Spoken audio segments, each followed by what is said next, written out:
Bismillahirrahmanirrahim. Assalamualaikum warahmatullahi wabarakatuh. Perkenalkan, nama saya Reza Almeida Irawan, NIM 11880300159. Di sini saya akan menjawab ujian tengah semester pada mata kuliah Manajemen Sumber Daya Manusia.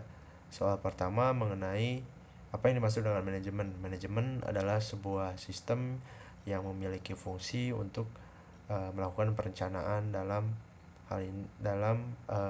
sebuah organisasi yang tersusun dan sistematis.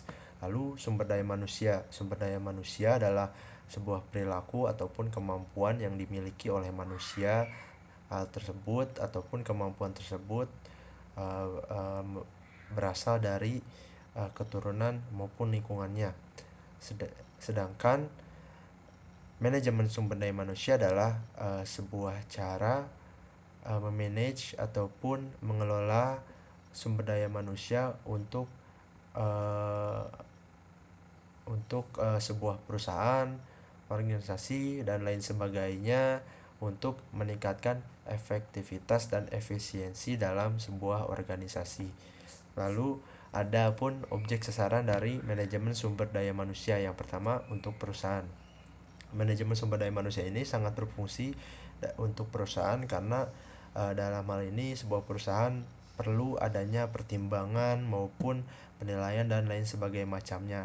Manajemen sumber daya manusia ini memiliki kontribusi yang cukup besar dalam sebuah perusahaan dalam mengatur kebijakan dan lain sebagainya. Lalu ada pun sasaran fungsional, yang dimana jika kita lihat dari sebuah perusahaan, maka sasaran fungsional ini manusia bisa dilihat dari beberapa faktor maupun latar belakang, yang dimana jika di salah satu perusahaan adanya pengangkatan maupun penempatan di bidang mana. Manajemen sumber daya manusia ini memiliki kontribusi di hal tersebut. Lalu ada di sasaran sosial, yang dimana dalam hal bermasyarakat. Jika kita lihat bahwa masyarakat ini adalah sekumpulan individu, dan individu ini perlu ada yang mengelola dan ada pun sistem. Sistem manajemen sumber daya manusia ini sangat berfungsi untuk sosial. Lalu ada pun sasaran pribadi, yaitu dimana jika karyawan ataupun individu pribadi memiliki tujuan, dalam hal ini mungkin di perusahaan dia mempunyai tujuan untuk dirinya maupun untuk perusahaan. Lalu adapun nomor 3, ada bagaimana Indonesia menghadapi perdagangan pasar bebas kawasan ASEAN. Yang pertama adalah Indonesia akan adanya lapangan pekerjaan. Maka dalam hal ini lapangan pekerjaan ini sangat menguntungkan bagi Indonesia itu sendiri.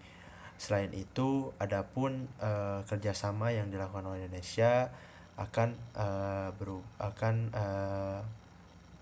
berpengaruh pada ilmu pengetahuan dan teknologi. Lalu selain pada peluang yang yang dihadapi Indonesia, yang dimana adanya lapangan pekerjaan, adapun hambatan, yaitu dari jasa dan barang maupun tenaga kerja, yang kita tahu bahwa memang tenaga kerja yang ada di Indonesia ini memiliki kualitas yang tidak sebaik dengan yang lainnya. Lalu adapun bagaimana kita dalam menghadapi pasar bebas ini, khususnya di sumber daya manusia, adalah kita secara sederhananya adalah melakukan pelatihan maupun pembinaan secara terus menerus, yang dimana tidak hanya mengandalkan sumber daya alam saja, tetapi juga mengandalkan sumber daya manusianya itu sendiri.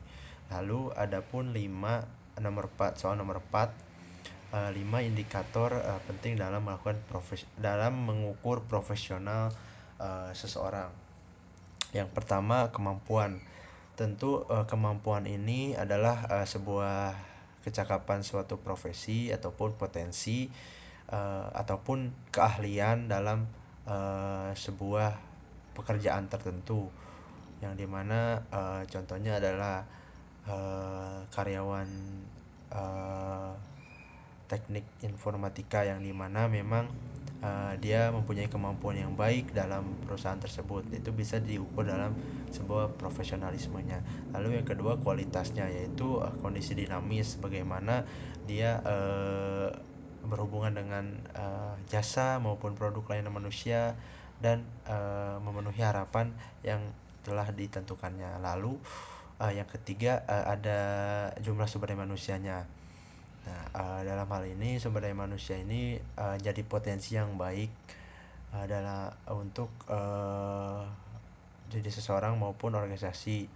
Contohnya angkatan kerja pada Indonesia ini cukup baik jika memang sumber daya manusia ini dikelola dengan baik pula. Lalu adapun keandalan yang dimana konsistensi ataupun sumber daya manusia ini bisa diandalkan dalam sebuah perusahaan atau dan lain sebagainya macamnya. Lalu yang terakhir ada teknologi informasi yang dimana hal ini sangat berfungsi dalam menghadapi ataupun profesionalisme di dalam sebuah sumber daya manusia, yang dimana kita tahu teknologi informasi yang dihadapi oleh Indonesia saat ini menjadi kebutuhan dan jadi membantu manusia dalam sebuah pekerjaannya gitu. Lalu yang nomor 5 adapun etos kerja ataupun dapat diartikan sebagai karakteristik meliputi semangat, nilai, prinsip yang mendorong seseorang untuk melakukan hal-hal positif di dalam perusahaannya, seperti contoh disiplin, tanggung jawab, semangat, serta kerja keras. Lalu adapun hadis yang berhubungan dengan industri ini. Iza asnidal umri ilal ghairi ahlihi fandiris asya'a, yang artinya jika amanah telah disia-siakan maka tunggulah hari kiamat. Dia Abu Hurairah bertanya, wahai Rasulullah, bagaimanakah menyia-nyiakan amanah itu? Beliau menjawab, jika suatu urusan diserahkan kepada bukan ahlinya maka tunggulah hari kiamat. Sekian dari saya, mohon maaf bila banyak kesalahan. Terima kasih. Wabillahi taufiq wal hidayah. Wassalamualaikum warahmatullahi wabarakatuh.